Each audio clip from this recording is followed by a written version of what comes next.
¿5,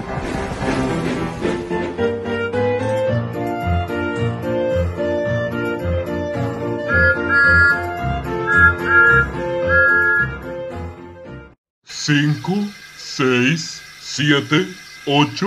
¿A quién queremos mucho? Practicando tus números gordos, eso es ser una buena locomotora. Cuento por cuántos segundos llegas tarde. ¿Qué dice esa señal?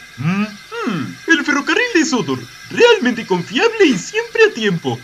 Sí, cómo no. Firmado por el director de la vía, Sir Topham Hatt. Pero tú no llegaste a tiempo, pequeño Thomas. Y tú estás siendo muy mandón, Gordon. Ahora, si me disculpas, debo ver al señor conductor.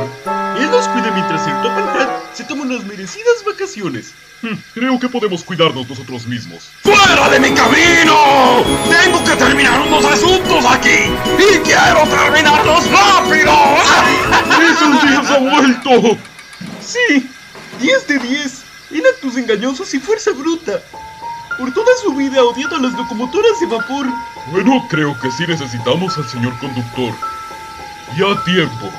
Y entonces tanto con el señor conductor.